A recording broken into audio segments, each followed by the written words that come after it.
G'day folks, Wren here, and it is time for my end of the year TBR.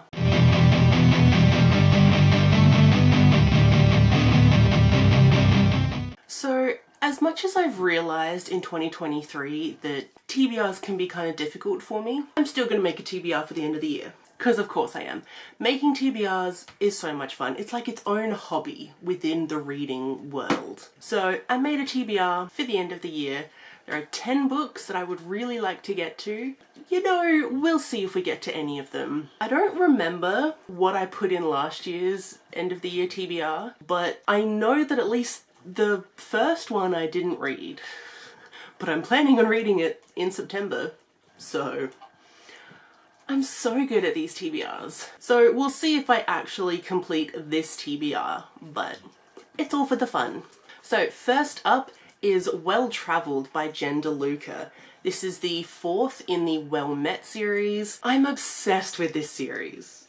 The first book was like my first or second favourite of 2022. This 4th book came out the beginning of the year, I want to say, or sometime this year. Although the copyright says 2022. Oh gosh, wow, if it really came out a long time ago, that's gonna suck. It either came out this year or last year, I don't know. But this is, I don't know if this is the final book in the series. I haven't heard if there are going to be any more. But in this series, it is a contemporary romance series that are all kind of set in Renaissance fairs. Now look, I didn't ever think I would be interested in Renaissance fairs until I read the first book. And I was obsessed. Completely obsessed. And I have loved all of the books so far. So in this one we have Dex McLean, who is a guitarist and a little bit of a playboy in the Renaissance fair world. Then we have Mitch's cousin, and Mitch was the main character from the 3rd book, even though he's been in it since the first one. But his cousin Lulu, who we were kind of introduced to in the 3rd book, she comes and joins. In all of these books, except the 2nd one, it's someone getting introduced to the Renaissance world. In the 2nd one, there were 2 people who were very familiar with it, but in this one, Lulu, she's like aware that Mitch does Renaissance fairs, but she hasn't really partaken in any of them. But she does in this one, and she throws herself into this world and meets the illustrious playboy that is Dex, and they have a relationship. So this will be amazing. I know it will, because all the other ones have been amazing. The next book is Network Effect by Martha Wells, which is the 5th book in the Murderbot Diaries series, and this is the first full-length novel of it. This is a sci-fi series that I love. I love Murderbot so much. They're that whole kind of trope of looks like it could kill you is actually a cinnamon roll. That's Murderbot. But could also actually kill you. But Murderbot is a robot, android, cyborg, one of those many a things. Some kind of technological being, also kind of part human to a point in certain books. It's very complicated. But they were sent to, in the first book, they were sent to like be a guard for this science group, and they ended up kind of bonding with that science group and figuring out that things are not what they seem with some of these companies, and things have happened to Murderbot that they really want to find out and get to the bottom of. All Murderbot really just wants to do is just like watch their TV shows. Like, that's all. And I think in this one they get reunited with one of the main scientists from the first book, and there's a little bit of like, maybe they're starting a rebellion? I'm not sure. The humour in these books is amazing. They're so entertaining, filled with like fun sci-fi moments, and just, I need to get to this because I'm also like way behind on the series now, and like, that's not okay because these are amazing. Book 3 is kind of 3 and 4 and 5 in a way. But that is Death Note by Sugumi Oba. This is volume 4 of the Black edition. When I say I'm putting this on the end of the year TBR, I mean completing this series. So I have volume 4, 5, and 6 to go before I've finished the Death Note series.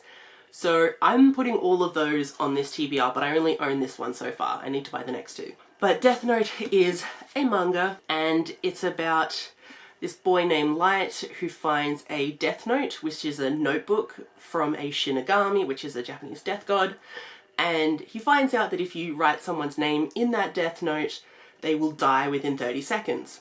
In the first volume, he's going to be a hero of the world and kill all of the criminals to make the world a better place, while becoming a serial killer himself, but still thinking that's all fine. His Shinigami Ryuk is adorable. I love Ryuk. Ryuk's amazing. It's filled with Light trying to continue on his little crusade that he's on, while also staying under the radar of the cops, even though the cops are very aware of Kira, which is what they call the serial killer, and there is a special task force that is trying to find out who Kira is, and that is led by L, or Ryuzaki. He has many names. He was a very, very intelligent human being. L is convinced that Light is Kira, and he's trying to prove it, but they also have this, like, almost buddy-buddy thing with each other because they respect each other, because they're both very intelligent people, but, you know, they're also, like, enemies in a way. And there's a lot of police detective things going on, and supernatural things going on because Shinigami, and it's this whole thing.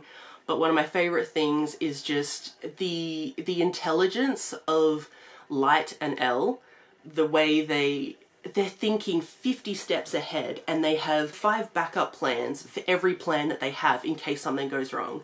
And like, that's just super brilliant, and I really like it. So I'd really, really love to finish this series by the end of the year.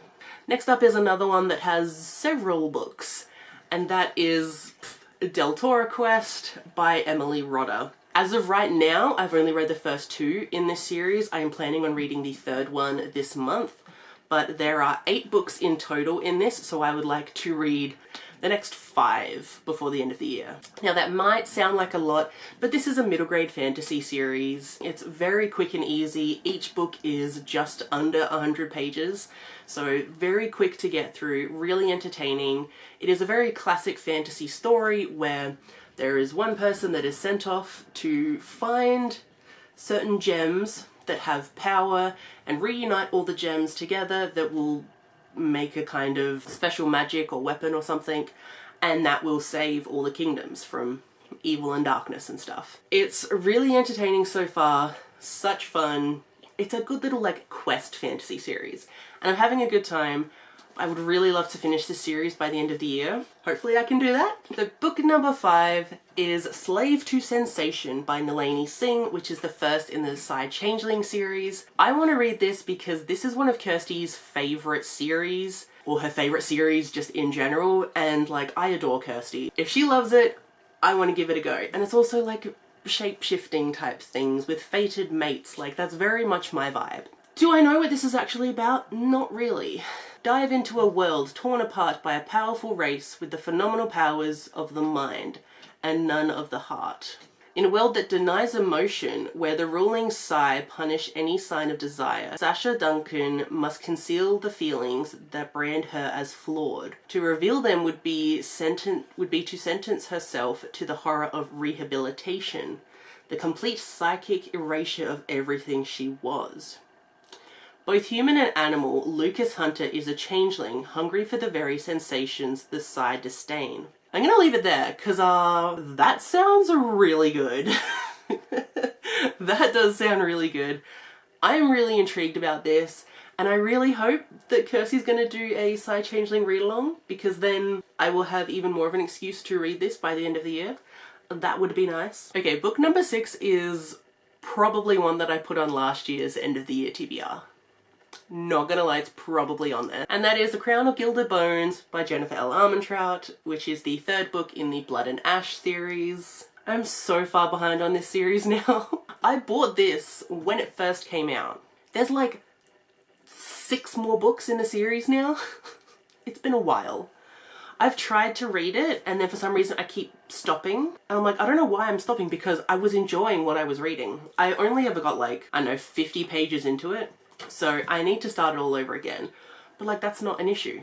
I just want to read this series because I devoured the first and second book.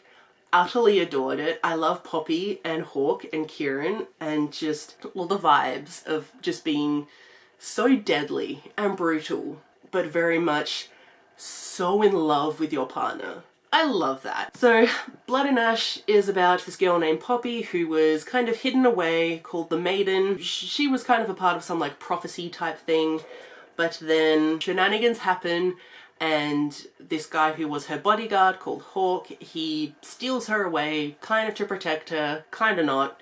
They end up falling for each other, and by this point things have happened. There's vampire-like creatures, there are werewolf creatures, a bunch of other immortal being type creatures. It's amazing. Poppy is a badass. Hawk is obsessed with her. It's amazing. I love the world of all these like gods as well, very entertaining. And once I read this one, then I have to go to the prequel series. And then I think I have to go back and forth between the books. I just need to read it because I'm still so excited for it. And I still haven't read it and it's been years. Someone make me read this, please. I apparently need a kick in the ass. Next up is The Clanlands Almanac by Sam Hewen and Graham McTavish. I love these two. They're the best. So this is a non-fiction and it's gonna be about, seasonal stories from Scotland. So these are two actors, they're both Scottish, and in their first book, which was just Clanlands, it was about novelisation-ish of their TV show, which is Men in Kilts, where these two go around in a camper van and they went around Scotland looking at history and the Scottish culture and just exploring Scotland. And it was amazing. I loved it. The book, so great. The TV show, so great. There is season 2 that is currently out now. I think it's still coming out with episodes, maybe? I'm not sure. There's also a third book that's about to come out. But I need to read this first. Like, I don't need to read it before I watch the show, but I'm waiting for all the episodes to come out and then I'm going to just spend 3 days rewatching that show over and over and over again, and it's going to be brilliant. But I would really like to get to this book because I had such a good time with the first one. It's going to take me a while to read, but it's going to be fun. Next up is another non-fiction, and that is BuzzFeed Unsolved Supernatural, 101 True Tales of Hauntings, Demons, and the Paranormal by Ryan Bergara and Shane Madej. I'm obsessed with the boys. So watching BuzzFeed Unsolved is one of my favourite things to do, such a comfort for me. And I love these two and their dynamic. Also love all of the things that they're doing on Watcher. All amazing stuff. And this is a book that they wrote about some of their most interesting hauntings that they investigated on BuzzFeed Unsolved. And it's just little like almost interview style format of them going back and forth, just like having a conversation about what transpired on some of these places, whether it's historic things or just things that happened behind the scenes for them. But I'm so excited to read this, and I think I keep waiting for the perfect moment to pick this up. So if I don't read this in October, someone kick me. Okay, and then the last two on my list are graphic novel, comic, manga, that kind of genre. So the first one is Night Volume 1 by Martin Copping, Stephen Koch, Raz Solman, Wilson Go, and Sean Keenan. This is a comic that I was a part of the Kickstarter for, and I still haven't read it. And Volume 2 was coming out soon. So yeah, I am not super sure what this was about, but there was Mothman. Okay, there was Mothman. I'm a sucker for Mothman. So when the twin moons rise, the night will overtake the day. In a world of shadows, apex predators have evolved to hunt down humanity. Will a night be able to hold back the monsters that have emerged from the darkness? But it's very much... Oh wow, I haven't even flipped through this because I can hear the pages like unsticking. This is very much just hunters hunting down supernatural creatures, which is my vibe. And there is a Mothman. Yeah, it's like, guys, it's just Mothman, okay? That's why I got it. It's Mothman. Then the last one is a manga that I have wanted to read for a really long time, and I finally bought it so I can read it and hopefully love it, because apparently I'm gonna love it. And that is Levius by Haruhisa Nakata. This is a manga that I heard about from Gemma from Bookish Gems. A lovely, lovely human being. Everyone go subscribe. She's the best. And this is about cybernetically augmented arena fighters. If you know anything about me, you know my obsession is gladiators. And this is gladiators, but make it technologically advanced. So that just sounds awesome. Like, that's really all I wanted to know. Like, oh, you just get people fighting. Love that. And I am so obsessed with this color page. Is that not absolutely stunning? Like, oh my gosh. I really do just want to read it. It looks so good. I think the only reason I haven't immediately picked it up is the size. She large. Large and in charge, but she large. But I am so interested to read this because gladiators, I love that.